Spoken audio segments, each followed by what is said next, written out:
Hello everyone, welcome to our YouTube channel.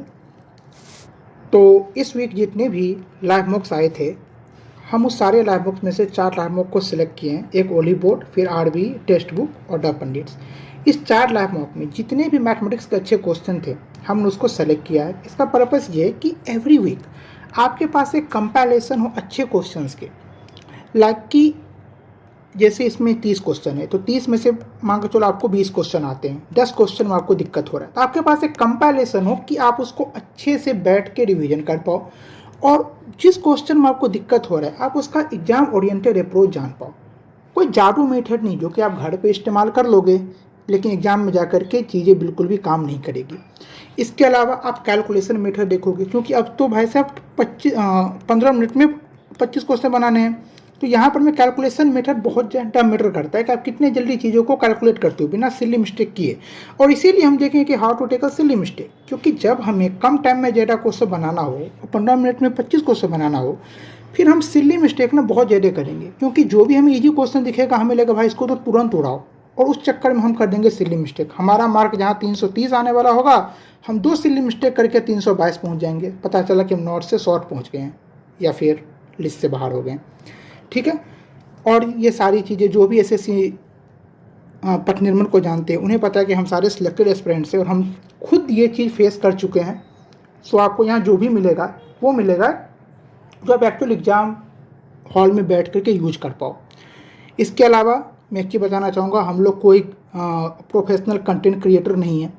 सो मैं ये video start कर रहा हूँ, अगर आगे जा कर के हो सकता है कि बीच में कुछ ऐसा एरर आ जाए, कुछ चीज़ें मैं बोलना कुछ चाहूँ बोल कुछ दूँ, तो प्लीज़ उस पर गौर मत करना, क्योंकि हमारा ये काम नहीं है, हमारा कोई ये प्रैक्टिस नहीं है। सो आप इसको इस चीज़ पे देखना कि आप एग्जाम ओरिएंटेड अप्रोच देख पाओ, क्वेश्चन को कैसे सॉल्व किया जाता है उसके ऊपर में फोकस करना, अदरवाइज चीज़ के ऊपर में नहीं। इसके अलावा अगर आपको PDF चाहिए तो ये सारे क्वेश्चंस के PDF आपको हमारे टेलीग्राम चैनल एसएससी पथ निर्माण के ऊपर में मिल जाएगी। चलिए शुरू करते हैं। हम सबसे पहले देखेंगे ओली बोर्ड के क्वेश्चंस को, जो भी हमने बेस्ट क्वेश्चन सेलेक्ट किए हैं। तो फर्स्ट क्वेश्चन है इन ट्राइंगल XYZ। जैसे उसने ट्राइंगल का, तो सबसे पहले क्या करेंगे, एक ट्राइंगल बना लेंगे। उसमें कह रहा है कि XU and YB are medians. अब देखो XU और YQ वो मीडियन का है ना, तो हम X को ऊपर नहीं लेंगे, क्योंकि अगर हम X को ऊपर ले लेंगे ना, XU हमें यहाँ लेना होगा, Y भी हमें यहाँ लेना होगा, और ऐसे फिगर में ना हमारा दिमाग ना कभी कभी सही से प्रोसेस नहीं कर पाता है और हम कहीं ना कहीं कैलकुलेशन का मिस्टेक कर देते हैं, और हम इससे सबसे ज़्यादा बच के रहना है। तो हम क्या क्या करेंगे, क्वेश्चन के अकॉर्डिंग हम सिलेक्ट करेंगे हमें पॉइंट कहाँ रखना है। तो X यहाँ हो गया, Y यहाँ हो गया और Z यहाँ आप रख लो। तो XU और Y भी हो गया। XU क्या है, मीडियन है। मीडियन मतलब जो दोनों साइड का जो पार्ट है ना, दोनों पार्ट को बराबर में डिवाइड करता है। मैं बहुत बेसिक पॉइंट कभी कभी नहीं बताऊंगा, क्योंकि मैं सब मान के चलूँगा कि अगर आप मॉक टेस्ट के क्वेश्चन का एनालिसिस देखने आए हो तो आपको बेसिक चीज़ें पता है। अब देखो ये दोनों क्या मीडियन है, दोनों each other at point T, जो कि इंटरसेक्ट कर रहा है पॉइंट T के ऊपर। ठीक है, और T का एंगल उसने 90 डिग्री का डाल दिया है। अब वो कह रहा है कि YB का वैल्यू कितना है, 24। अब बताओ YB क्या है, मीडियन है, और मीडियन जहाँ पे कट करता है वो पार्ट 2:1 में डिवाइड हो जाता है। तो 24 को हम 2:1 में अगर डिवाइड करेंगे तो कितना हो जाएगा, 16 और 8। मतलब Y से लेकर को T तक का वैल्यू कितना हो गया, 16, और T से लेकर V तक का 8। सेम हम XU का वैल्यू कितना है, 18। XU का वैल्यू अगर 18 है, ये भी 2:1 में डिवाइड होगा, मतलब 12 और 6, 12 और 6 हो गया। अब कह रहा है कि what is the length of XY। भाई XY का लेंथ आपको निकालना है। अब आप बताओ, ये आपका एक मिनी ट्रायंगल बन गया XTY, जो कि एक राइट एंगल ट्रायंगल है, और दोनों साइड आपको दे दिया है, तो थर्ड साइड क्या होगा, 12 स्क्वायर प्लस 16 इसका। वैसे भी आपको याद होना चाहिए कि 12, 16 और 20 का क्या होता है, ट्रिपलेट होता है। हमारा आंसर कितना हो गया, 20 सेंटीमीटर। ओके, अब हम आते हैं सेकेंड क्वेश्चन पे। सेकेंड क्वेश्चन है टाइम एंड वर्क का। और टाइम एंड वर्क की ना सबसे खूबसूरती है कि क्वेश्चन ईजी होता है, हम करते हैं सिली मिस्टेक। तो सबसे पहले आपने इसमें लिखने का तरीका देखना कि टाइम एंड वर्क को हम किस तरीके से सॉल्व करेंगे कि हमारा सिली मिस्टेक हो ही ना। तो फिनिश से प्रोजेक्ट एफिशिएंसी जो PQR आर इन रेशियो 465। यहाँ ध्यान दो, यहाँ इसने एफिशिएंसी का ही रेशियो बता दिया है, इसने यहाँ पे डेज का रेशियो नहीं बताया। अगर ये डेज का रेशियो बताता तो हम LCM लेके इसको तोड़ते। तो पहले तो हमें इस शब्द पे ध्यान देना है।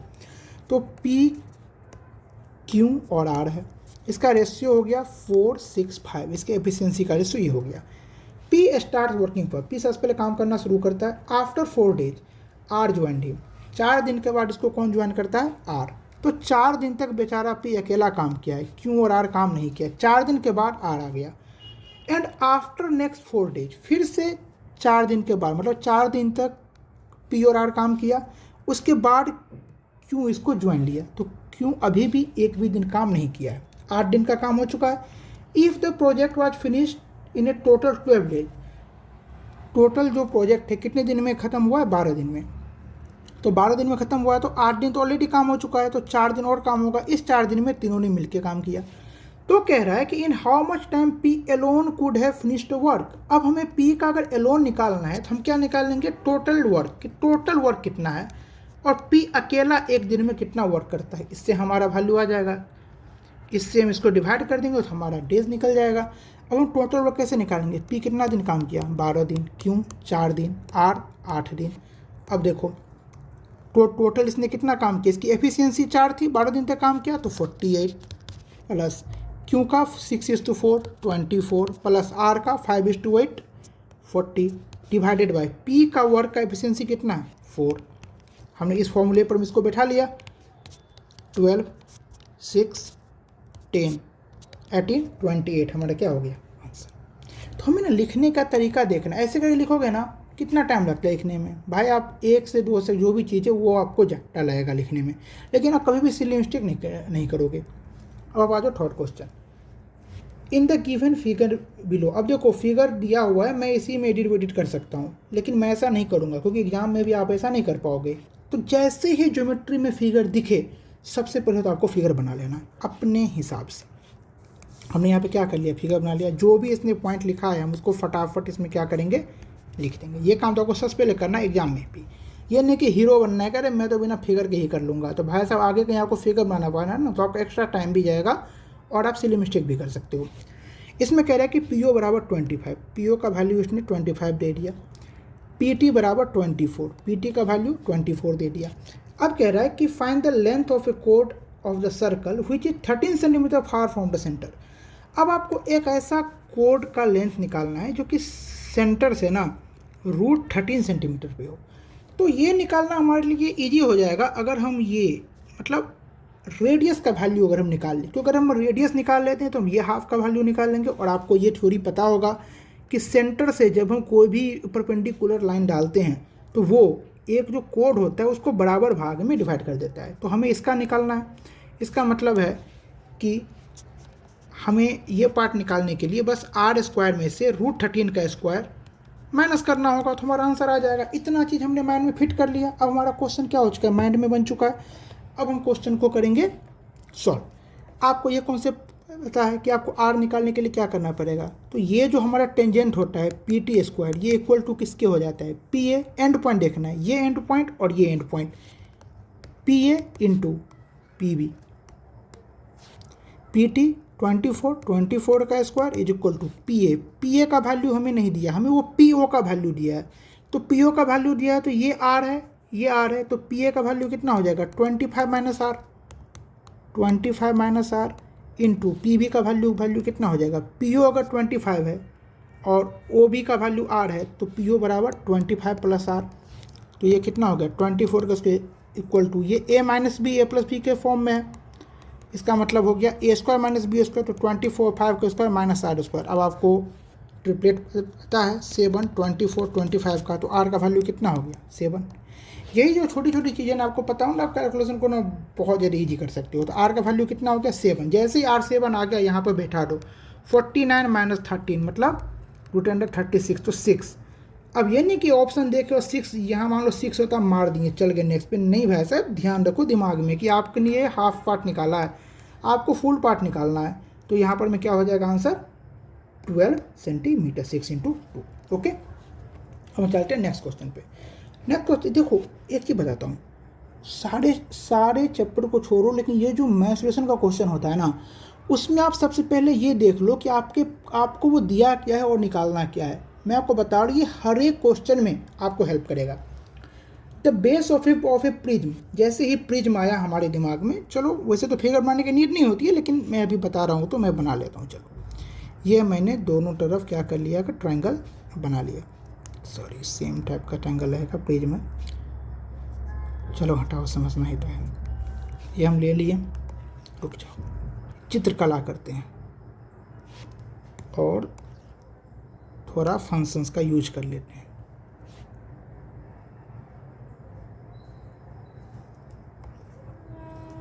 फालतू ही किया मैं ये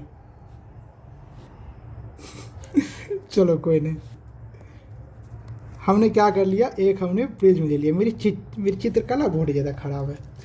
ये जो ट्रायंगल और साइड उसने कितना दे दिया, 28, 45, 53। अब देखो ये साइड देखते ही ना हमारे दिमाग में आना चाहिए कि ये कहीं कहीं ट्रिपलेट तो नहीं है, क्योंकि जब भी बड़ा बड़ा वैल्यू देता है ना वो अक्सर ट्रिपलेट सेट कर देता है। याद है तो वेल एंड गुड, लेकिन नहीं याद है तो ऐसे चेक करो। 8 का स्क्वायर 64, यूनिट डिजिट 4, 5 का स्क्वायर 25, यूनिट डिजिट 5, और 3 का स्क्वायर 9 तो यूनिट डिजिट 9, तो 4, 5, 9। मतलब ये है वैसे ट्रिपलेट, ये मान के चल लेना, सेट ही होता है।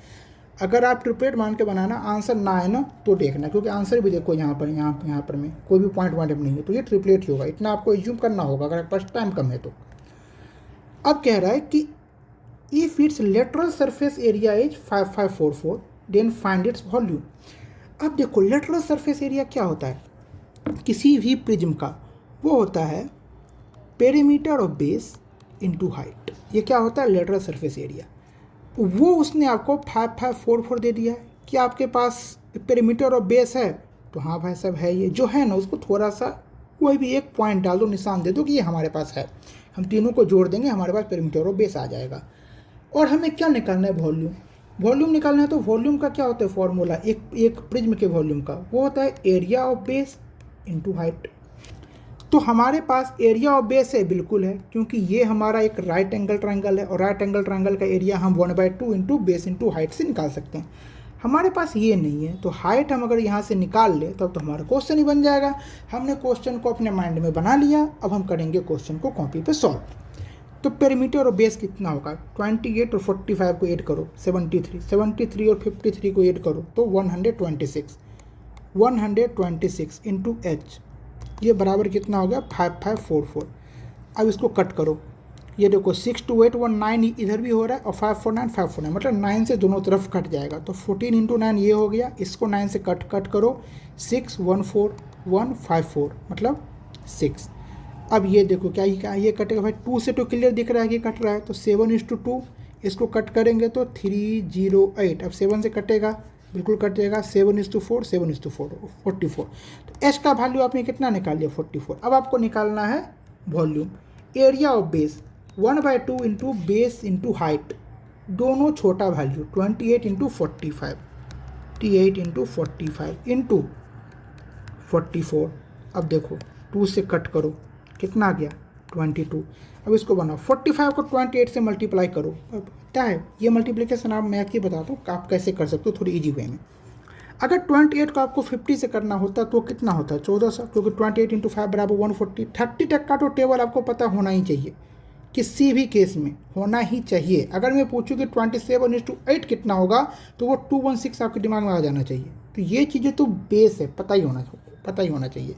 तो 1400 में से अगर आप 28:5 मतलब 140 आप माइनस कर देते हो ना, तो आप इसको क्लियर निकाल सकते हो कि 1260 इसका वैल्यू होगा। इसको आपको 22 से गुना करना है, तो 1260 को 2 से मल्टीप्लाई करोगे तो 2520। 11 से मल्टीप्लाई करना हमारे लिए इजी है, 2 5 2 7 5 2 7 2, इस पर मैं जीरो बैठा दो, 27720 क्या होगा answer. This is the calculation method जो आपको यूज करना है एग्जामिनेशन में, ताकि आप बहुत ईजिली कर पाओ। वरना इसी को आप बैठोगे ना करने के लिए, आप यूनिट के देखोगे तो वो भी नहीं मिलेगा, क्योंकि सबके लास्ट में जीरो है। तो आपको ये फंडा आना चाहिए करने में। धीरे धीरे मैं अपने वीडियोज में आपको अच्छी तरीके से सिखाऊंगा कि आप कैसे कैलकुलेशन कर सकते हो। Next question, if a circle वो सेंटर इज 5 7। कोऑर्डिनेट का क्वेश्चन है जो बहुत सारे लोगों के लिए ना सरदर्द रहता है, क्योंकि इससे बहुत क्वेश्चन आते नहीं, कभी आ जाता है ना, फिर या तो हम गलत करके आते हैं या फिर स्किप करके आते हैं। तो इफ ए सर्कल, इसको मैं थोड़ा एक्सप्लेन करके बताता हूँ। चलो, इफ ए सर्कल वो सेंटर इज 5 7, तो एक सर्कल दे दिया, उसका सेंटर उसने 5 7 दे दिया। चलो ठीक है, touches the line 6x + 8y - 5 = 0, then find the radius of the circle. एक ना हम कोऑर्डिनेट बना लेते हैं, आपको समझाने के लिए एग्जाम में नीड नहीं है, लेकिन देख लो चलो एक बार, ठीक है। तो ये हमने ले लिया, एक कोऑर्डिनेट ले लिया, और सेंटर का जो उसने पॉइंट दिया है वो दिया है 5 7, तो मान के चलो कहीं यहाँ पे होगा, ठीक है। अब टचेज द लाइन, अब लाइन को मान लो कि लाइन ये लाइन है, ठीक है। हम एग्जांपल मान लिए कि ये हमारे क्या है, लाइन है। तो एक पॉइंट ले लो कोई भी, इस लाइन को ना, ये सर्कल है, ये क्या है ना, एक सर्कल आ रहा है, एक सर्कल आ रहा है। सर्कल लाइन को क्या कर रहा है, यहाँ पर मैं ये मान लो कि सर्कल जो लाइन को यहाँ पर मैं टच कर रहा है, सही से टच नहीं हो पाया, मान लो कि यहीं पर ना वो उसको टच कर रहा है। टच करा के देखूँ क्या हो जाएगा। छोड़ो, मैं चित्रकला नहीं करूँगा वरना फालतू का वीडियो लंबा हो गया। चलो, हम मान लिए कि यहाँ पे ये क्या कर रहा है, लाइन को टच कर रहा है। तो find the radius of the circle. तो रेडियस देखो, हमारा रेडियस यही तो होगा, ये जो पॉइंट यही रेडियस होगा। और ये सिंपल चीज़ है, ये सर्कल देकर का आपको वो फंसाया है। बेसिकली जो क्वेश्चन का पॉइंट है ना, वो है डिस्टेंस बिटवीन ए पॉइंट, एक पॉइंट एंड लाइन। पॉइंट और लाइन के बीच का ना वो आपसे बेसिकली डिस्टेंस पूछा है, इसमें सर्कल का कोई काम ही नहीं है, सर्कल तो वो फंसाने के लिए दिया है। तो पॉइंट से लेकर के, मान लो कि मैं एक पेज ले लेता हूँ आपको बताने के लिए। ये मान लो कोई पॉइंट है, ठीक है, और ये क्या है, लाइन है। तो लाइन हमारे कौन से फॉर्म में होता है कि ax + bx + c = 0। ये मान लो by + c = 0, ये हमारा क्या हो गया, लाइन हो गया। अब पॉइंट का कोऑर्डिनेट मान लो आप x1 और y1 है, क्योंकि हमने x y यहाँ कंसीडर किया, तो x1 y1 ऊपर कंसीडर कर लो। तो ये जो लाइन है ना, ये जो लाइन है ना, इसका जो डिस्टेंस होता है, इसका जो लेंथ होता है, वो होता है, ये जो ax और by लिखे हो ना, इसको एग्जैक्टली लिखो, ax + by, बस यहाँ पे 1 1 कर दो, क्योंकि ये जो पॉइंट है ना, इसमें आप ये जो, इसको मैं कोई पॉइंट O मान लेता हूँ, O का जो पॉइंट है उससे हमें इसको रिप्लेस कर देना है, प्लस में सी रखना है, डिवाइड में ये जो नीचे है ना A और B, ये बड़ा B होना चाहिए थी, इसके स्क्वायर का ना रूट ले लो। बस यही है हमारा फॉर्मूला। चूँकि डिस्टेंस कभी भी नेगेटिव में नहीं होता है, तो ऊपर में इसको ना मोड में डाल देंगे। तो सिंपली हमें क्या करना है, ax by है, एक फिर से आपको याद लाने के लिए मैं ये काट देता हूँ कि ax और by हमें एज इट इज़ लिखना है, लेकिन 1 1 डाल देना, मतलब ऊपर वाले पॉइंट को, प्लस में c लिखना है, डिवाइडेड बाय √a² + b²। ये होता है एक पॉइंट और लाइन के बीच का डिस्टेंस। अगर दो पॉइंट के बीच का डिस्टेंस देता तो ये आपको ये सबको पता होता है, x1 y1 x2 y2 होता है। इसके बाद हम इसको ले लेते हैं x2 - x1 का होल स्क्वायर + y2 - y1 का होल स्क्वायर। लेकिन ये आपको पॉइंट और लाइन के बीच का कुछ है, तो उसका फॉर्मूला ये होता है। अब हम इसी को ऊपर अप्लाई करेंगे। तो देखो कहाँ गया, 6। अब ये x के जगह पर हम क्या लेंगे, x1 हमारा 5 हो गया, x2 हमारा 7 हो गया, तो 6 × 5 + 8 = 7 प्लस c क्या हो गया, 5। आप बना दोगे, आपका हो जाएगा गलती। क्योंकि ध्यान से देखो, हमने जो लाइन लिया था वो कौन से फॉर्म में था, ax + by + c = 0। तो यहाँ जो c का वैल्यू है ना, वो +5 नहीं है, -5 है। यहाँ पे इसको क्या करना पड़ेगा, हमें -5 करना पड़ेगा, डिवाइडेड बाय √a² + b², मतलब 6² + 8²। तो 6 × 5 = 30, 7 × 56, 56 में से 5 होते 51, 51 और 30 81, डिवाइडेड बाय 6 8 और 10 का क्या होता है, ट्रिपल होता है, पता होगा आपको। तो आंसर कितना हो गया, 8.1। ओके, अब आ जाओ next question. If the sales tax be reduce from इतना टू इतना। अब देखो सेल्स टैक्स क्या होता है, पहले वो देख लो। सेल्स टैक्स जैसे मान लो कि कोई सामान 100 रुपया में है, कि हाँ दुकानदार कह रहा है कि मैं सामान 100 रुपया में बेचूंगा, लेकिन सरकार कह रहा है कि बिल्कुल नहीं, आपको मुझे 2% टैक्स देना पड़ेगा। तो सेल्समैन का काम रहेगा कि वो ग्राहक से पैसे लेकर के और गवर्नमेंट को पे करे। तो वो आपको अगर 2% का मान लो सेल्स टैक्स है ना, तो वो आपको 100 रुपये में सामान नहीं बेचेगा, 102 रुपया में बेचेगा, और 2 रुपये वो फिर गवर्नमेंट को देगा। तो आफ्टर ऑल किसे पे करना पड़ता है, ए पर्सन हु परचेज, जो सामान को खरीदता है। तो कह रहा है कि उसने कम कर दिया, पहले 2:1/2 था, मतलब 5/2% था, अब उसको कम करके 3:2:1/3, मतलब 7/3% कर दिया। तो कह रहा है कि कितना डिफरेंस आएगा उसके परचेज में। तो ठीक है भाई, 5/2 से 7/3 किया तो 5/2 में से 7/3 को माइनस कर दो, कितना हो गया 15 - 14 डिवाइडेड बाई 3:2 6। अब पता है ये जो हम एलसीएम करते हैं ना, एलसीएम में ना ध्यान रखना एक चीज़, एलसीएम ऐसे मत करो कि 3 2 का एलसीएम ले ले सके, नहीं, इसको ना क्रॉस मल्टीप्लिकेशन कर दो। 5/3 15, 7/2 14, 50 में से 14 क्या 1 डिवाइडेड बाई, दोनों को मल्टीप्लाई कर दो 6, 1/6 का परसेंट और कितना है 6600। तो अब बस हमें 6600 को 1/6 और परसेंट मतलब 100 नीचे आ जाएगा, कट गया 11 क्या हो गया आंसर। वैसे इजी क्वेश्चन था, पता नहीं ये क्यों सिलेक्ट कर लिया गया। क्वेश्चन कौन सिलेक्ट करते हैं पता है, हम नहीं करते हैं सिलेक्ट। अगर हम सिलेक्ट करेंगे ना तो फिर पता चलेगा कि हमने अच्छे अच्छे क्वेश्चन ही निकाल लिए। हम वो क्वेश्चन सिलेक्ट करवाते हैं जो हमारे एक टीम में वो लोग जो भी खुद प्रिपरेशन कर रहे हैं लेकिन उनका भी सिलेक्शन नहीं हुआ है, कि वो करते हैं ताकि वो अपने लेवल के क्वेश्चन सिलेक्ट कर पाए। अगला क्वेश्चन, ए डे जोन शॉपकीपर सेल्स शुगर। ये देखो, ये जो डे जोन शॉपकीपर वाला होता है ना, इसमें एक ही चीज़ ध्यान रखना, हमेशा एक चीज़ ध्यान रखना कि SP डिवाइडेड बाई CP। हमेशा हम SP को ऊपर रखेंगे, CP को नीचे रखेंगे, फिर इस क्वेश्चन में कुछ बच ही नहीं जाएगा। अब कह रहा है, ये मैं यहाँ लिख देता हूँ, अब ये कह रहा है कि सेल्स शुगर एट 22 रुपीज़ पर केजी। 22 रुपीज़ पर केजी से क्या किया, ये शुगर को बेचा है।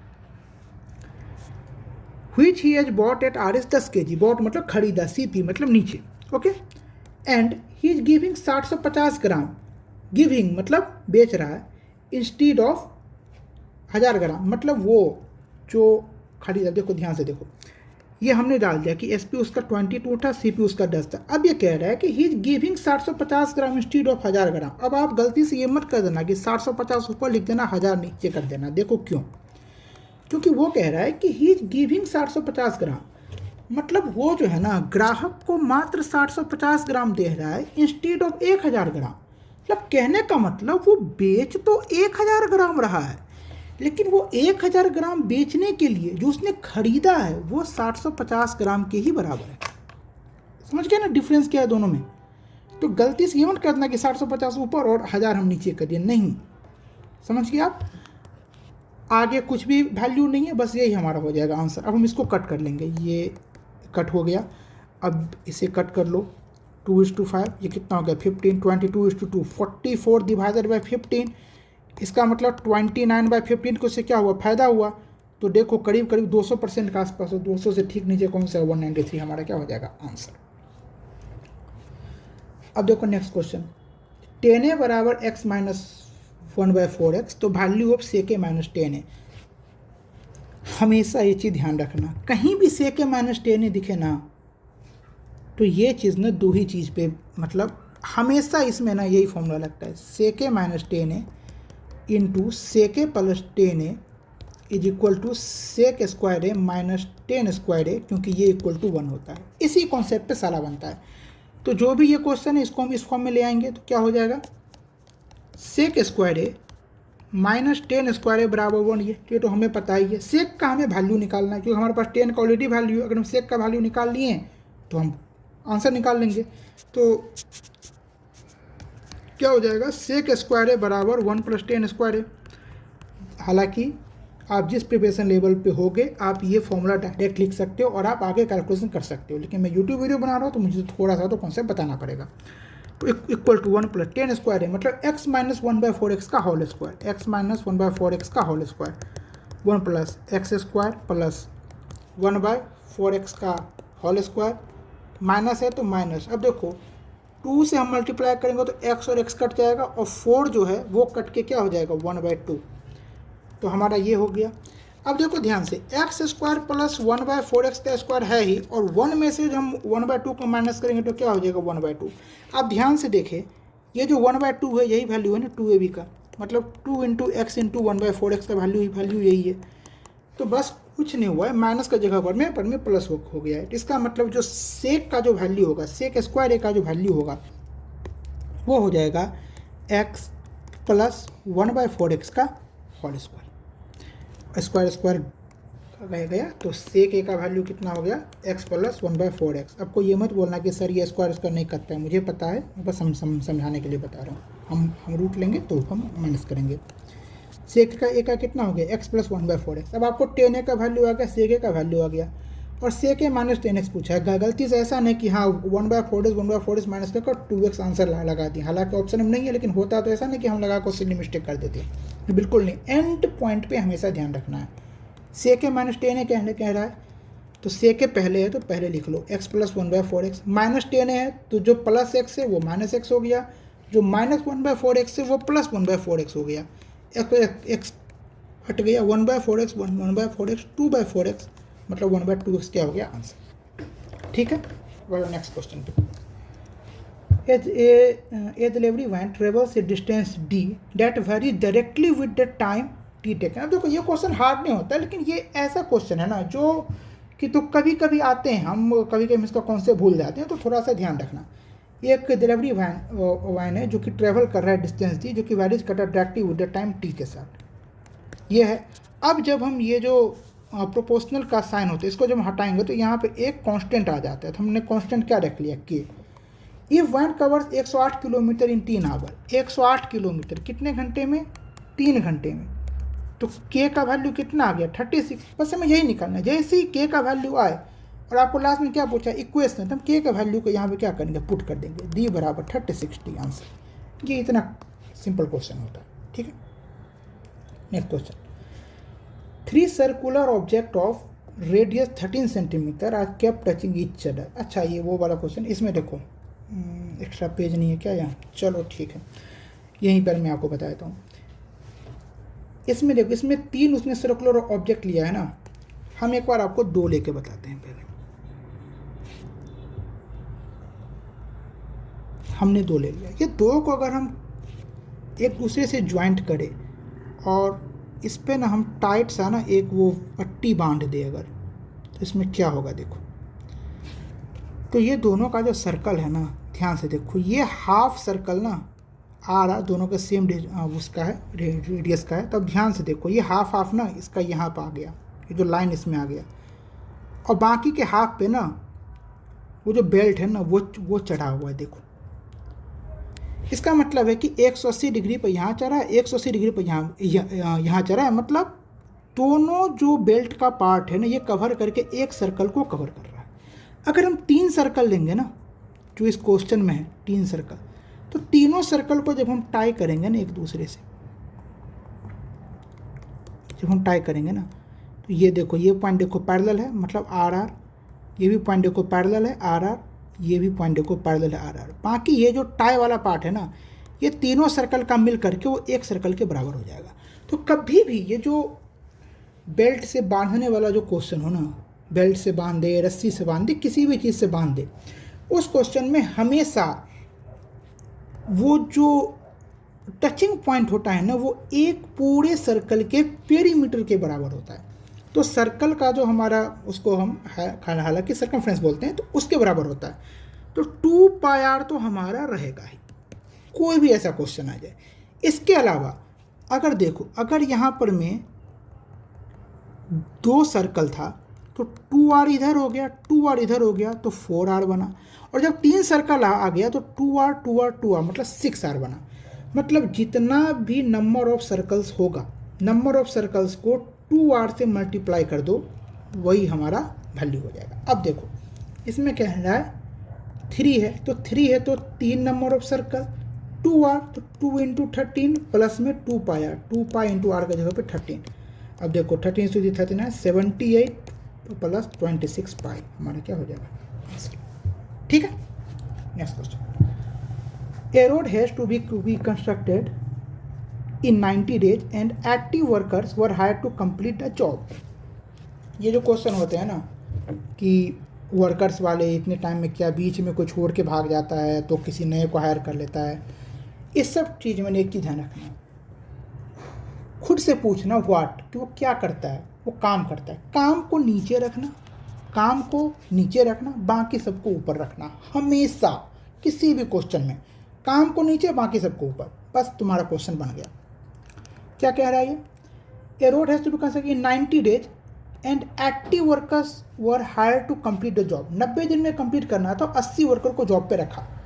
After all the hired worker work for half of the decided time, मतलब 90 के बदले हायर वर्कर 45 दिन काम किया, 80 वर्कर 45 दिन काम किया, only 1/3 part of the job was done, क्या वर्क कितना 1/3, तो हमें नीचे में कितना डालना होगा 1/3, तो 1/3 करेंगे, अब 3 नीचे में है तो नीचे से हम 3 को कहाँ कर लेंगे ऊपर, हो गया equal to how many more workers will now join, तो मोर वर्कर्स कह रहा है तो हम मान लेंगे x, ठीक है भाई, हमें नहीं पता कि आगे कितने ज्वाइन करेंगे।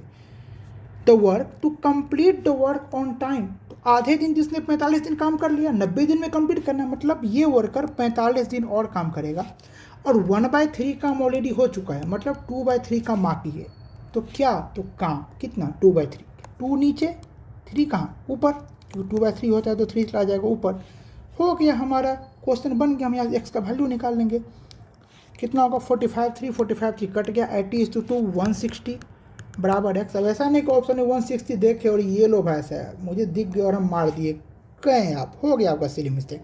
ऐसे क्वेश्चन में हमेशा ध्यान रखना कि मोर वर्कर्स कह रहा है कि हाउ मेनी वर्कर, अगर मोर का यूज है तो हमें 160 में से जो पहले काम कर रहे थे 80 उसको माइनस करना होगा, हमारा आंसर कितना हो जाएगा 80।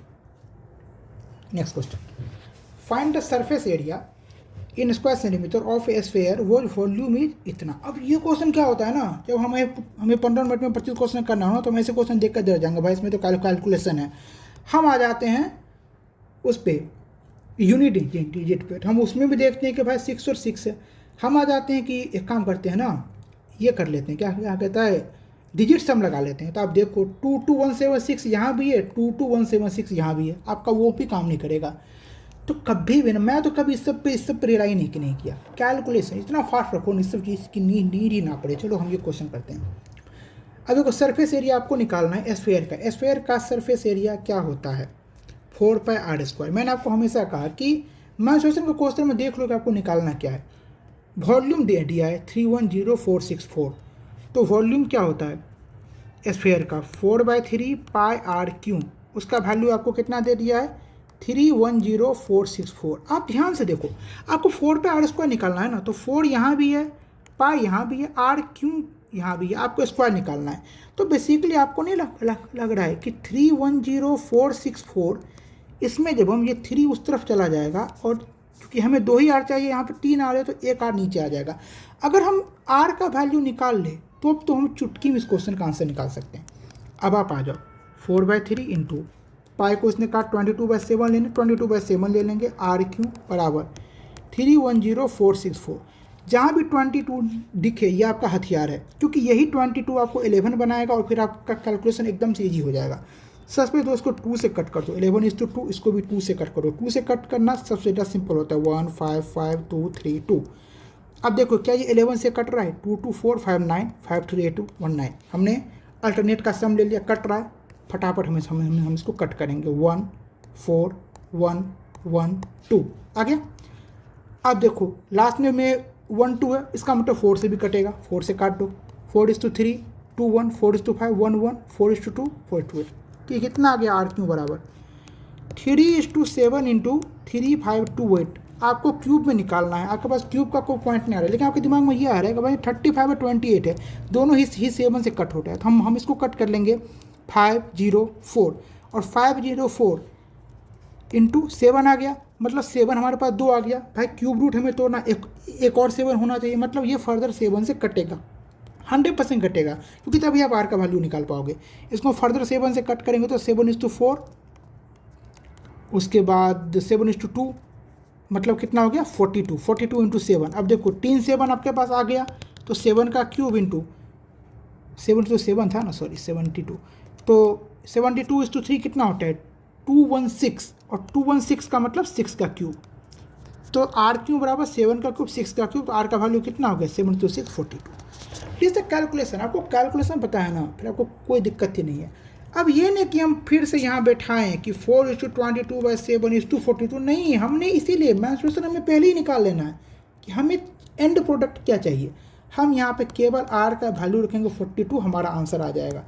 3 से 14 कट हो गया, 14 से उसको डायरेक्ट कट करो, 14:2 30 14:2 24 14:1 106 14:2 798 मतलब 8 और 4 6 22176 आंसर। आपको कुछ नहीं करना है कैलकुलेशन में, 1 से 30 तक का टेबल याद होना चाहिए, स्क्वायर्स याद होना चाहिए, 50 तक का होना चाहिए यार, क्यूब याद होने चाहिए 30 तक के। हो गया भाई सर, आपका पूरा कैलकुलेशन डन है इतने में। एग्जाम में ये नहीं आता कि 5.172 को 6.234 से मल्टीप्लाई करो, भाई ऐसा आएगा तो हम बैठ करके कर लेंगे। मेन इसी सबका यूज होता है। ये सारे क्वेश्चन थे ओली बोर्ड के जो हमने अब तक देखे, जो इस लाइव मॉक के बेस्ट क्वेश्चन थे। अब हम लेंगे आरवी के क्वेश्चन। फर्स्ट क्वेश्चन कह रहा है X and Y can complete a project in 20 days and 30 days respectively. भाई 20 और 30 दिन में कर रहा है, तो सबसे पहले हम इसका एफिशिएंसी निकाल लेंगे कि 20 और 30 मतलब 60। तो एक्स की एफिशिएंसी एक्स की एफिशिएंसी 3, वाई की efficiency 2। They start together, X leaves after some days.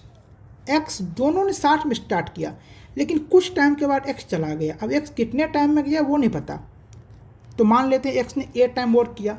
Y finishes remaining work alone in 10 days. भाई वो वाई एक जब तक एक्स था तब तक तो वाई काम किया ही, वाई ने फिर से 10 दिन काम किया। Fine how many days x work, तो टोटल वर्क कितना हुआ, टोटल वर्क बराबर total work 3a plus 2 into a plus 10 मतलब 2a प्लस 20। टोटल वर्क हमने कितना एज्यूम किया था 60। 5a बराबर 40, a बराबर 8, तो x ने कितने दिन काम किया 8 दिन आंसर। नेक्स्ट क्वेश्चन देखो, ऐसा क्वेश्चन 1/0.2 है, पॉइंट हटाओ ऊपर ये डालो 5 आ गया। 1/0.02 है, पॉइंट हटाओ 2 0 कितना गया 50 आ गया। मतलब आपको 5 आ गया, फिर आपका 50 आ गया। कहने का मतलब जो आपको क्वेश्चन है उसमें 5 5 5 भी देखने को मिलेगा, जो कि एक ही ऑप्शन में हमारा निपट गया। नेक्स्ट क्वेश्चन, अब इसमें कुछ एक्सप्लेन करने लायक है नहीं, ये मैं इसलिए लिया था कि ये जो क्वेश्चन है ना, ये देख करके डरो नहीं कि भाई ये क्या है, चीज़ें सिंपल ही होती है, ट्राई तो करो बनाने का। अब यहाँ आ जाओ, a large rectangular strong chest open at the top, menstruation का क्वेश्चन है, तो हमें एंड पॉइंट ध्यान रखना है कि हमें निकालना क्या हमेशा। अब उसने कहा कि रेक्टेंगुलर स्टोरेज, तो चलो रेक्टेंगुलर बड़ा क्वेश्चन हो ना मेंस्ट्रुएशन में तो फिगर बना लिया करो। तो उसने रेक्टेंगुलर बोला, तो हमने क्या किया, एक यहाँ पर मैं क्यूबाइड बना लिया, ठीक है। Needs it's interior floor and 4 sides wall lined with velvet. चारों तरफ क्या उसका क्या कहता है, मतलब वो वॉलवेट मतलब इसमें लगाना है इस टाइप का। और ये ओपन है टॉप से, भाई टॉप से ये ओपन है, मतलब कोई भी चीज़ में करेंगे ना वो टॉप का इसमें हम यूज़ नहीं करेंगे। The inner dimension of the chest है 3 metre in length, 3 metre length में, 2 मीटर विड्थ में और 1 मीटर हाइट में, ठीक है। The velvet comes in square pieces, जो वेलवेट आ रहा है ना वो स्क्वायर पीसेज में with A side of 50 centimetre, कितने के 50 सेंटीमीटर के स्क्वायर उसमें। अब ध्यान रखना ये मीटर में और ये सेंटीमीटर में। If 25% extra fabric is required, यहाँ वेलवेट है यहाँ फैब्रिक है, क्वेश्चन यहाँ फैब्रिक, यहाँ या तो यहाँ वेलवेट होना चाहिए या यहाँ फैब्रिक होना चाहिए, I think. Is required for overlaps and cutting, how many fabric pieces would be purchased. इसका मतलब ये हुआ कि हमें निकालना है कि कितना लगेगा वेलवेट। अब मैं क्या बताऊँ आपको, ये पूरा निकालना, आपको हर जगह आपको वेलवेट लगाना है। अब ये लगाने का काम क्या होता है, लेटरल सरफेस एरिया, लेकिन आपको ऊपर वाला चीज़ नहीं लेना है, जो ऊपर का पार्ट है ना वो आपको नहीं लेना है। तो आप बताओ, आप इसमें लोगे तो आप इसमें कैसे लोगे, नीचे का तो लेना है ना, केवल टॉप में लेना है ना। हाँ, तो लेटरल सरफेस एरिया हमारे इसमें क्या होगा, कोई जो हम ये क्यूबाइड लेते हैं तो उसका जो हम लेटरल एरिया लेना है, तो हमारा जो रेक्टेंगुलर सरफेस मतलब जो क्यूबाइड होता है उसका लेटरल सरफेस एरिया क्या होता है 2:L+B इंटू H। या तो आप उसका लेटरल सरफेस एरिया लेकर के उसमें जो बेस का 6 होता है उसे ऐड कर दो, या फिर आप इसका टोटल सरफेस एरिया ले लो 2:LB+BH+HL, उसमें से टॉप का माइनस कर दो, मतलब 6 माइनस कर दो, दोनों में से जो मर्जी वो कर दो। तो मैं चलो ये वाला यूज़ कर रहा हूँ। तो 2:L+B मतलब 3 और 2 5 इंटू H का वैल्यू तो 1 है प्लस 6, तो 5:2 10 और 6 कितना हो गया 16। मतलब हमें 16 मीटर का वेलवेट चाहिए इसको लगाने के लिए। और वेलवेट का जो उसने जो दिया हुआ है शायद, वो कितना देगा 50, तो 60 मीटर स्क्वायर हमें चाहिए, उसने 50 सेंटीमीटर उसने दिया हुआ है। तो हम पहले निकाल लेंगे एक वेल्यू जो कि स्क्वायर शेप में है, या दिया हुआ ना स्क्वायर पीस में, तो उसका एरिया कितना होगा। तो 50 सेंटीमीटर इंटू 50 सेंटीमीटर, तो 50 सेंटीमीटर बराबर 0.5 मीटर, क्योंकि हमें सब सारा काम हमने मीटर में किया है। 0.5 मीटर इंटू 0.5 मीटर, अगर हम इसका एरिया लेंगे तो कितना हो जाएगा 0.25 मीटर स्क्वायर। तो टोटल हमें 60 मीटर स्क्वायर चाहिए और हमें 0.25 मीटर स्क्वायर है ये, तो ये हो जाएगा इंटू 100 4, 16:4 64, मतलब हमें 64 पीस चाहिए। अब आप बोलोगे यार आंसर तो है नहीं, ये गलत है क्या, आप स्किप करके पढ़ोगे, लेकिन ध्यान दो 25% एक्स्ट्रा फैब्रिक चाहिए उसे, तो 64 तो आपके पास है, लेकिन उसे ओवरलैप करने में, कटिंग वुटिंग करने में 25% एक्स्ट्रा चाहिए। तो 64 का 25% आप निकाल लो, 1/4 ले लो, चलो 16 कितना हो गया 80 आंसर। वैसे देखते आपको पता होना चाहिए 64 का 25% 16 80 answer. Next question, convert 3.8 radians into degree. अब ये हार्ड क्वेश्चन नहीं है, लेकिन कभी कभी आने वाला है, हम कौन से भूल जाते हैं। तो कभी भी ध्यान दो, अगर आपको डिग्री से रेडियन में चेंज करना है किसी भी डिग्री को, तो जस्ट डिग्री को π/180 से मल्टीप्लाई कर दो, वो आ जाएगा। लेकिन अगर आपको रेडियन से डिग्री में चेंज करना हो, तो आपको रेडियन, जो भी रेडियन है उसको 180/π से मल्टीप्लाई करना है, और पाई का वैल्यू 22/7 रखना है, बस आपको इतना करना है। तो इसमें देखो रेडियन कितना है 3.8, हम रेडियन के जगह पर रख दिए 3.8 इंटू 180 डिवाइडेड बाई पाई का वैल्यू 22/7, तो 22 नीचे 7 कहाँ ऊपर 10 आ गया, इसको कट कर दो, और कहीं से कट हो रहा है, यहाँ से हो रहा है कट 11, ये कितना हो गया 9। देखो 9:7 कितना हो गया 63, 63 को 38 से मल्टीप्लाई करो, पता है कितना होगा, 63 को 4 से मल्टीप्लाई करो 252, और 62 इंटू 2 126, तो 120 घटाओगे तो 2400, और 6 और घटाना है तो कितना हो जाएगा 2394। 2394 में आपको 11 से डिवाइड करना है, 2174, मतलब 6216, एक ही ऑप्शन आंसर। तो कैलकुलेशन आपको फास्ट करना होगा, मैं कराऊंगा, ये चीज़ें हो जाती है, मैं कुछ वीडियोस लाऊंगा इस पे से कैलकुलेशन का, कोई एकदम हीरो बना दूंगा कैलकुलेशन में, don't worry. Find a perpendicular distance from the origin of the line. ओहो सेम क्वेश्चन, परपेंडिकुलर डिस्टेंस निकालना है from the origin of the line. Origin means 0 0, line ऊपर से गया हुआ है, 8x + 15y - 34। कुछ याद आया, जस्ट हमने किया ये क्वेश्चन, क्या कहा था उसमें कि जो भी पॉइंट है उसको एज इट इज लिखो, 8x + 15y लिखो, लेकिन x और y को नीचे वाले से रिप्लेस कर दो, तो 8 × 0 15 × 0, और क्या होता है +34, यहाँ क्या होगा -34, और मोड में इसलिए क्योंकि डिस्टेंस कभी भी नेगेटिव में नहीं होता है, divided by a² + b² root में ले करके, तो 8² + 15²। जिसको ये समझ में नहीं आ रहा है ना, ओलीबोर्ड का जो क्वेश्चन मैंने जस्ट समझाया उसको देखो, ऊपर में क्या बच गया, ये तो 0 0 निकल गया, क्या बच गया 34 डिवाइडेड बाय 8 और 15 का ट्रिपलेट याद करो, 8 15 17 डिवाइडेड बाय 17, कट कर दो, टू आंसर। एक ही कॉन्सेप्ट से हर चीज़ बनता है, ऐसा नहीं कि ओरिजिन के लिए हम अलग फॉर्मूला याद कर ले, बिल्कुल हमें 0 0 रखने में कितना टाइम लगता है, कॉन्सेप्ट कम ही रखो माइंड में। Next question, in the cubic equation 2t3 - ये है जरूर, ये भी देखो हार्ड क्वेश्चन नहीं है, लेकिन वही है कि हम भूल जाते हैं, हमें दो वाले तो याद रहता है कि अगर ax² + bx + c = 0 है, हम याद रखते हैं कि अगर अल्फा प्लस बीटा हमें निकालना हो तो -b/a है। अब यही मैं आपको बता रहा हूँ, चाहे आपको अल्फा बीटा निकालना हो या alpha plus beta plus gamma जिसमें 3 रूट हो, ये क्यूब वाला है तो 3 रूट हो, फॉर्मूला यही होगा -b/a। अगर प्रोडक्ट का पूछेगा तो c/a, यही होता है फॉर्मूला, ठीक है। तो इस चीज़ को ना ध्यान रखना। तो यहाँ पर में क्या हो जाएगा -b/a, तो -b तो -12, क्योंकि b ऑलरेडी माइनस में, डिवाइडेड बाय a मतलब 2, कट कर दो 6। अभी उतना एक्सप्लेनेशन वाला क्वेश्चन है नहीं, बेसिक्स आपको पता होगा। तो ये हमने आरबी के जितने अच्छे क्वेश्चन थे वो हमने कर लिए, ओलीबोर्ड का हमने पहले ही निपटा दिया।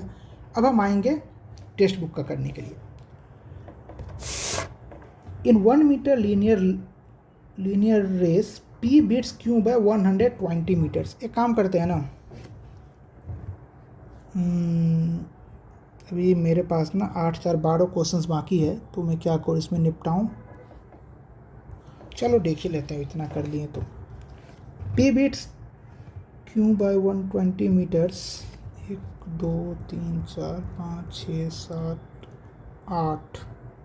इसमें ना मैं काम करता हूँ कि सारा क्वेश्चन नहीं कराता हूँ, कुछ आपको नीड होगा तो मैं आपको करवा दूंगा, ठीक है। तो मैं थोड़ा स्पीड में करा रहा हूँ, आप बस देख लेना। 1 किलोमीटर का रेस है, P beats Q by 120 metres. P और Q दौड़ रहे हैं, चलो 1 किलोमीटर का रेस है, मतलब 1000 मीटर का रेस है। P beats Q by 120 metre और 30 सेकेंड, मतलब P जब 1000 मीटर तक भाग लेता है तो Q 120 मीटर से हार जाता है, मतलब Q जो है वो 880 मीटर ही भाग पाता है, और 30 सेकेंड। और अगर टाइम में देखें तो 30 सेकेंड से जीत जाता है। तो भाई ये 30 सेकेंड में 120 मीटर और कौन भाग जाता, क्यों भाग जाता, तभी तो Q 1000 मीटर भाग पाता। तो Q का स्पीड कितना हो गया, 120/30 बराबर 4 मीटर पर सेकेंड। और जब तक मैं Q 880 भागा तब तक मैं P 1000 भाग गया। तो P कितना टाइम लेगा, P उतना ही टाइम लेगा जितना टाइम Q 880 मीटर जाने में लेगा। तो 880 divided by 4, 220 second answer. Next question देख लो। हाँ ये क्वेश्चन देखो सही से यार, ये क्वेश्चन सिली मिस्टेक वाला है। ऐसे क्वेश्चन में इंसान सब्जेक्ट सिली मिस्टेक करते हैं। ऐसे क्वेश्चन में ना हमें कॉमन आइटम्स पकड़ने हैं। कह रहा है कि सीटा बोर्ड 10 आइटम्स फॉर 16, 16 रुपये में 10 आइटम के हिसाब से सीटा ने खरीदा, उसने बेच दिया 10 रुपये में 16 आइटम के हिसाब से। तो पहले आइटम्स जो है ना उसका एक आप कॉमन नंबर ले लो। 10 है, 16 है, आगे फिर 10 है, तो 10 16 10। तो हम मान लेते हैं कि आइटम्स बराबर 80। और सिली मिस्टेक ना हो इसके लिए हम यहाँ रखेंगे सीता, राधा और श्याम, तीनों हम यहाँ पे लिख लिए। अब देखो 10 आइटम 16 रुपये में, आइटम समय 80 पुराना है, तो 10 आइटम 16 और 80 पुराना है, तो 80 आइटम 10:8 16:8 128। मतलब सीता ने 80 आइटम 128 में खरीद लिया। And sold to Radha, Sita किसको सोल्ड कर रहा है, राधा को, 16 आइटम्स फॉर 80, 16 आइटम 80 में, तो 16 × 5 80, 10 × 5 50। मतलब राधा को 80 आइटम मात्र 50 रुपये में मिल गई। उसके बाद राधा से 10 आइटम्स श्याम फॉर 16, राधा फिर श्याम को बेच रहा है 10 आइटम 16 आइटम, हमें हमेशा 80 चाहिए, तो इंटू 8 कर देंगे, तो 16 × 8 128, 80 आइटम 128 में। लास्ट में पूछ रहा है कि find the profit percent Radha. ये देखो ये राधा का वो पूछ रहा है। तो राधा ने कितना प्रॉफिट अर्न किया भाई, 50 रुपये में वो खरीदी, 128 रुपये में बेची, मतलब 78/50 का उसका प्रॉफिट हुआ। इंटू 2 कर दो, 156% का उसका क्या हो गया, प्रॉफिट हो गया। 256 मत मार देना इसमें, सिली मिस्टेक मत कर देना। मेन क्वेश्चन वो उसी का था कि सिली मिस्टेक ना करो। ए स्क्वायर पार्क है एरिया इतना, taking is 1 round is same taking. देखो एक स्क्वायर पार्क है, उसका एरिया कितना दे दिया। मेंस्ट्रुएशन का क्वेश्चन है, सबसे पहले आपको दिमाग लगा लेना कि हमें चाहिए क्या। स्क्वायर का एरिया कितना दे दिया, 4356। अब स्क्वायर का एरिया दिया है ना, स्क्वायर का एरिया क्या होता है, ए स्क्वायर, मतलब साइड का स्क्वायर। तो ये पक्का इसका रूट टूटेगा। अब इसका रूट अगर याद है तो बोले, इनको नहीं याद है तो आप कैसे तोड़ोगे। लास्ट में कितना है, 6, लास्ट में 6 है तो या तो 4 आएगा या फिर 6 आएगा, क्योंकि इसी दोनों के स्क्वायर में लास्ट में 6 आता है। इस बार कितना होगा, 43 कौन से स्क्वायर के बीच में, तो 36 और 49 के बीच में है। तो जो छोटा वाला उसको पकड़ो, 36, मतलब या तो ये 64 होगा या फिर 66 होगा। बीच में क्या है, 65 का स्क्वायर कितना होगा, 6:7, 4225, और ये 4225 से बड़ा है, इसका मतलब ये 66 का स्क्वायर है। ये चीज़ें आप देखते ही अगर आप 5 सेकंड के अंदर निकाल पाओ तो आपका पूरा कैलकुलेशन ही टाइम बचा देता है। तो साइड जो है स्क्वायर का साइड कितना का निकल गया, 66 निकल गया। अब कह रहा है कि टेकिंग इट्स 1 राउंड, मतलब ये जो स्क्वायर है ना इसके एक राउंड अगर लेंगे, इस same is taking 1 round of another circular park, एक और सर्कुलर पार्क है, चाहे इसको पूरा घूम जाओ या इसको पूरा घूम जाओ, दोनों का जो डिस्टेंस जो है ना वो बराबर है। Find area of circular park, तो दोनों का अगर एरिया बराबर है तो हम क्या करेंगे, सॉरी दोनों का ये जो पेरीमीटर है और इसका जो सर्कमफ्रेंस है ये अगर इक्वल है तो दोनों को इक्वल कर देंगे। स्क्वायर का जो perimeter equal to circumference of circle हो जाएगा। स्क्वायर का पेरीमीटर क्या होगा, 4:66, क्योंकि एक साइड था 66, और इसका 2:22/7 उसको कट करो 22:3 2:2, तो r का वैल्यू कितना निकल गया 7:6 42। आपको निकालना है सर्कुलर पार्क का एरिया, तो पाई r स्क्वायर 22/7 7:6 यूनिट डिजिट सबका अलग अलग है, हो जाएगा क्या 6:4 2:4 एक ही में 4 आंसर। अगर 6 आता तो फिर हमें कैलकुलेट करना पड़ता answer. Next question, a certain number of person can complete a work in 90 days if there be 10%। ये वही जो मैं बताया था ना वर्क वाला, जस्ट मैंने पहले बताया, इसी टाइप का क्वेश्चन वही है कि 10 दिन कम कर दिया 10 दिन बढ़ा दिया, इस टाइप का चेंज है। तो आपको ऐसे बनाना है। मैं एक काम करता हूँ, मैं इसको जल्दी जल्दी बनाता हूँ। ए certain number of person can complete a work, मतलब एक वर्क नंबर हमें नहीं पता कितने दिन में 90 डेज में, equal to there be 10% less, मतलब x - 10 कर दिया।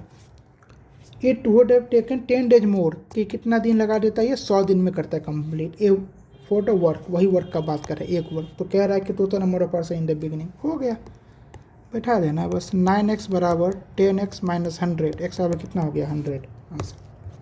नेक्स्ट क्वेश्चन, ए कोड of a circle is equal to its radius. एक कोई सर्कल है, उसका कोड है, ये उसका क्या हो गया कोड है, वो कोड उसके रेडियस के क्या है इक्वल है, ठीक है।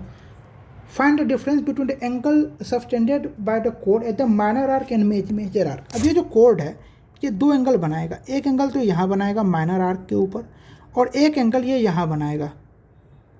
तो कह रहा है कि दोनों एंगल का डिफरेंस क्या है। ध्यान से देखो, ये जो हमने ट्राइंगल बनाया है बीच में, ये वाला ट्राइंगल, ये तीनों ही रेडियस की इक्वल है, मतलब एक इक्विलेटरल ट्राइंगल है। तो 60 60 60 हो गया। ये जो आर्क है, ये अगर सेंटर पे 60 बनाया है तो उसको सर्कमफ्रेंस पे कितना बनाएगा 30 डिग्री, और सर्कमफ्रेंस पे 30 है, तो सेम लाइन जो ये माइनर आर्क पे बनाएगा, ये दोनों का सम कितना होता है 180। तो ये जो पॉइंट है ये हो जाएगा 180 - 30 बराबर 150, और 150 में से 30 माइनस कर दो 120, क्योंकि वो आपसे डिफरेंस ही पूछा है, डिफरेंस बिटवीन। तो 120 हमारा क्या हो गया आंसर। नेक्स्ट क्वेश्चन देख लो, ये ब्लैक लेना ही नहीं चाहिए था। A B and C can do a piece of work in इतना 16 सी लिप्स। ये देखो वही सेम टाइप क्वेश्चन है जो मैंने जस्ट बताया था कि ए बी और सी काम करता है, तीनों का हमें एफिशिएंसी निकाल लेना, क्योंकि इसने डे दिया तो हमें एफिशिएंसी निकालना है। डे स्टार्ट वर्क टुगेदर, फिर बीच में सी छोड़ के चला गया, ए छोड़ के चला गया। ये क्वेश्चन वो आप खुद ही ट्राई करना, क्योंकि एक ही क्वेश्चन बार बार बताने का कोई मतलब है नहीं। चलो ये क्वेश्चन देख लेते हैं। सबसे पहले मैंने कहा कि ज्योमेट्री देखे फिगर है तो हमें फिगर बना लेना है, क्योंकि बिना उसके फिर हम काम कर नहीं पाएंगे। हमने क्या कि एक फिगर बना लिया, जैसे जैसे वो कह रहा है फिगर में वैसे वैसे हम काम भी कर देंगे। जो लिखा है हम वो लिख भी लेंगे कि ये क्यू है, ये आर है और ये पी है। इधर हो गया 36, इधर हो गया 32। कोई भी क्वेश्चन देख के डरो मत, क्वेश्चन खुद बताता है कि हमें बनाना कैसे है। जो भी इसने यहाँ पे लिखा है वो उसने फिगर में ऑलरेडी बता दिया था, हमें ये देखने की नीड नहीं है। Find the value Q O R, तो क्यू ओ आर निकालना है। कैसे निकलेगा, आप देख रहे हो कि ये कितना है 36, ये कितना है 32। आप ध्यान से देखो, अगर मैं मानता हूँ कि ये जो एंगल है ना, ये एंगल थीटा है मान के चलो, तो ये जो आर्क है ये अगर सर्कमफ्रेंस पे थीटा बनाया है तो ये ओ पे क्या बनाएगा 2 थीटा, और ये ओ कंप्लीट कितना है 360 डिग्री, ये कंप्लीट कितना है 360 डिग्री। तो अगर ये 2 थीटा है नीचे का पार्ट, तो ये कितना हो जाएगा 360 - 2 थीटा। और आप ध्यान से अगर आप ये देखो क्यू पी आर ओ को आप देखो ध्यान से, क्यू पी आर ओ को ध्यान से देखो, तो क्या ये एक क्वाड्रिलेटरल नहीं है, और क्वाड्रिलेटरल का सम कितना होता है 180। क्वाड्रिलेटरल का सम कितना होता है 180। तो 180 अगर सम होता है तो मैं दूसरे पेज में ले लेता हूँ इसको, ठीक है, ताकि ये आपको सही से समझ में आए। तो ये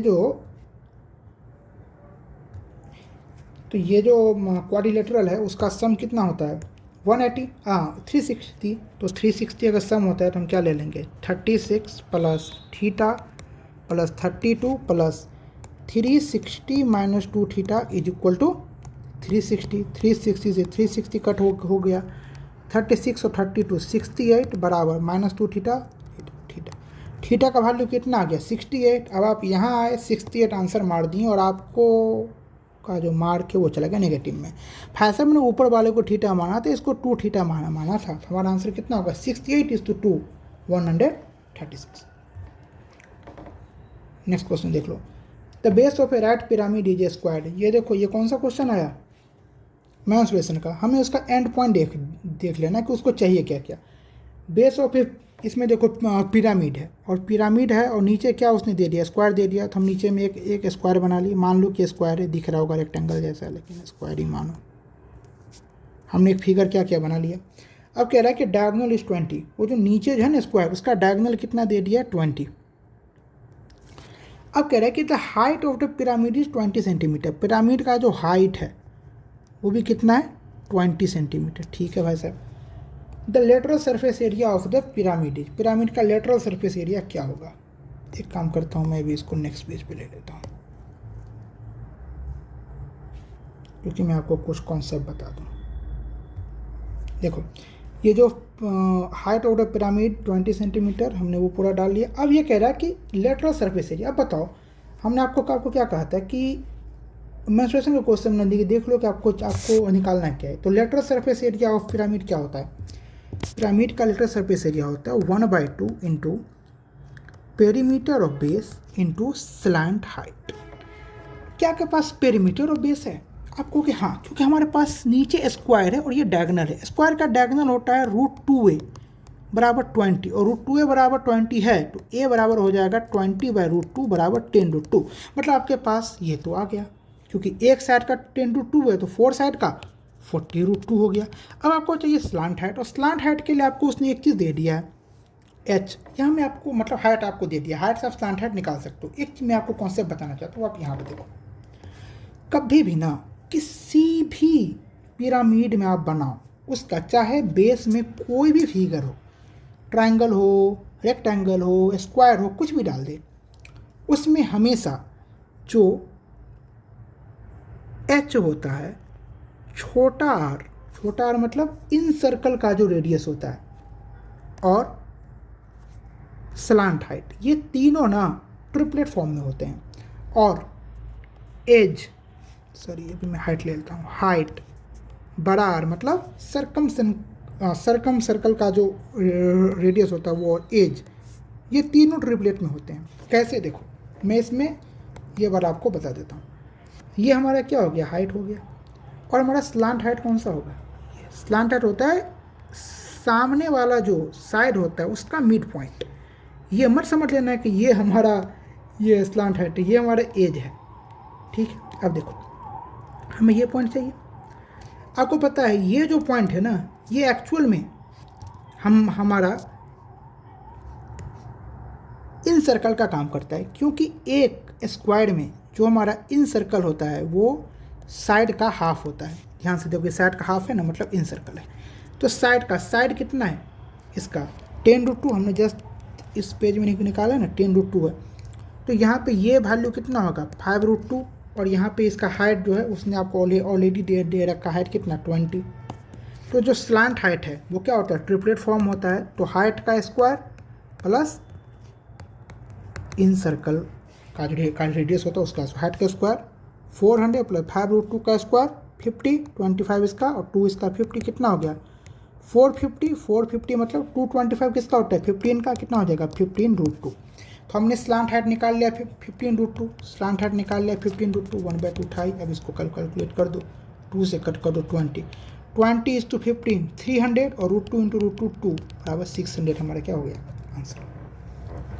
चीज़ें सिंपल ही है, बस ये चीज़ ना ध्यान रखना, क्योंकि ये चीज़ मेन है, हमें अक्सर हम भूल जाते हैं ये चीज़ें।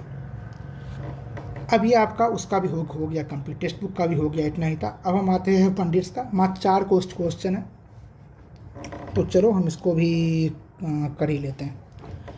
इतना कर ही लिए तो मालिक ये भी हो ही जाए।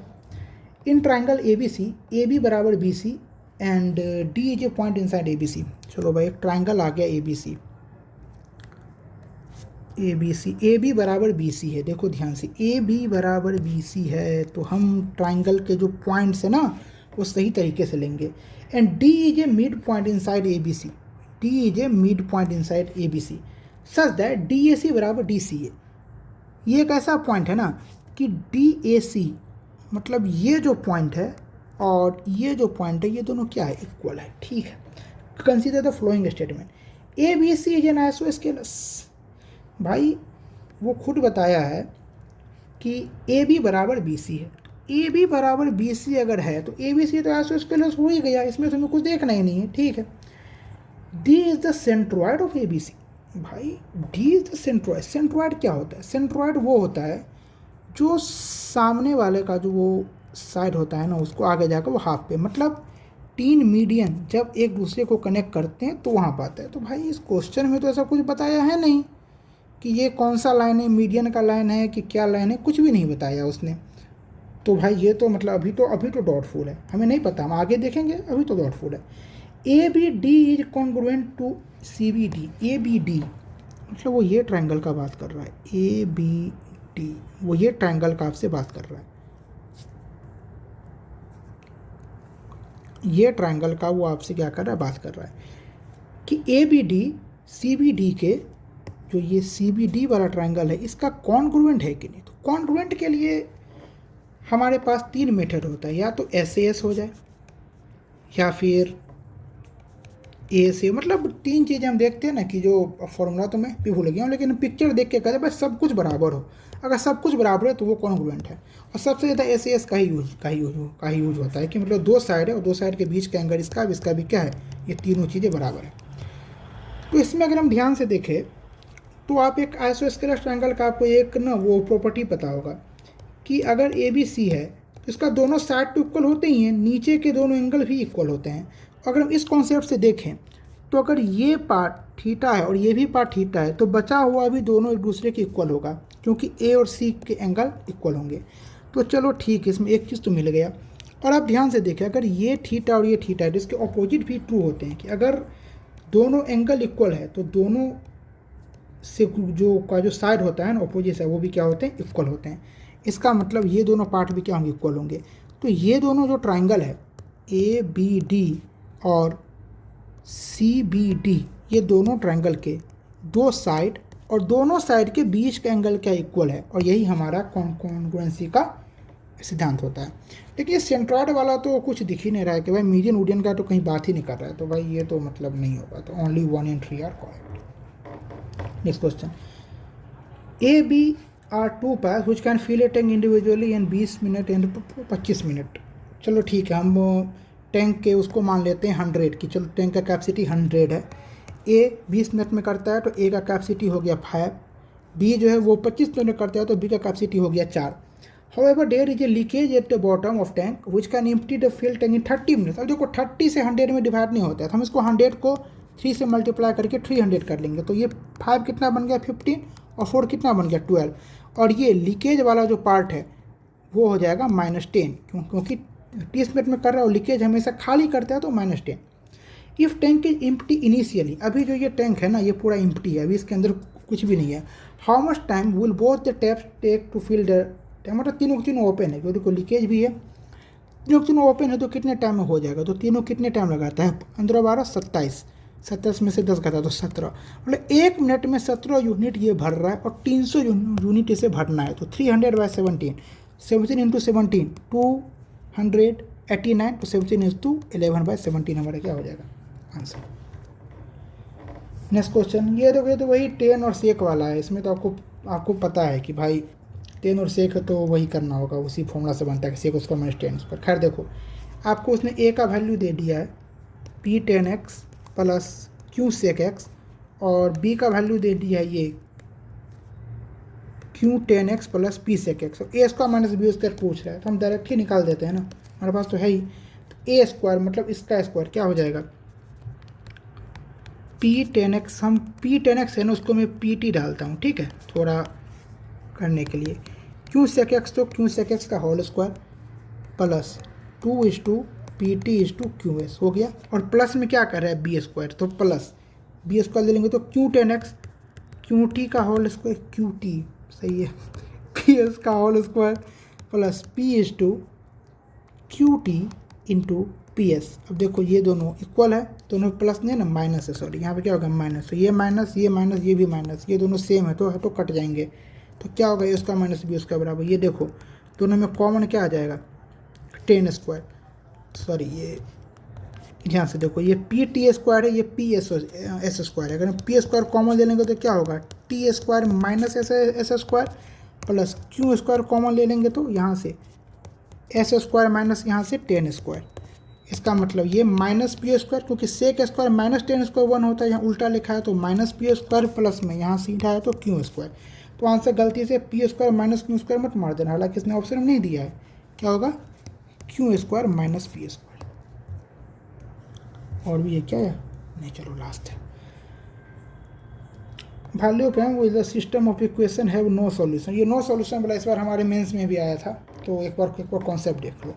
तो दो जो लाइन होता है ना, अगर हम लाइन मान लें a1x प्लस b1y बराबर c1 और यहाँ मान लूँ a2x प्लस b2y बराबर c2, इसमें 3 टाइप के कॉन्सेप्ट होते हैं। पहला कॉन्सेप्ट a1/a2 अगर is not equal to b1/b2 है, इसका मतलब है कि इसका ओनली वन सॉल्यूशन होगा। और अगर a1 डिवाइडेड बाई a2 है equal to b1 divided by b2 है और is not equal to c1/c2 है, इसका मतलब है नो सॉल्यूशन, कोई भी सॉल्यूशन नहीं होगा इसका। अगर a1/a2 है बराबर b1/b2 है और बराबर है c1/c2, इसका मतलब है कि इसके इनफाइनाइट सॉल्यूशन होंगे। तो यहाँ कह रहा है नो सॉल्यूशन, तो नो सॉल्यूशन तो हमें ये वाला जो पार्ट है इसको हमें यहाँ पर में पकड़ना होगा। अब देखो a1 मतलब 22 डिवाइडेड बाई a2 मतलब 15 is equal to -88 divided by -m is not equal to 17 divided by -13। तो चलो ये तो वही कर ही रहा है कि ये तो इक्वल है नहीं, क्योंकि देखो 22/15 और ये अलग अलग है, ये तो ठीक है। हमें बस इस फॉर्मूले से चलना है, हमारा आंसर आ जाएगा। माइनस माइनस कट गया, 24 से 4 कट गया, m बराबर 15:4 90 आंसर। 15:4 60 ना, 15:4 90 कैसे क्या हो गया आंसर। चलो हो गया। अब आपको PDF चाहिए इसके, तो आप टेलीग्राम चैनल पर आ जाओ, सर्च कर लेना @SSC पथ निर्माण आपको मिल जाएगा।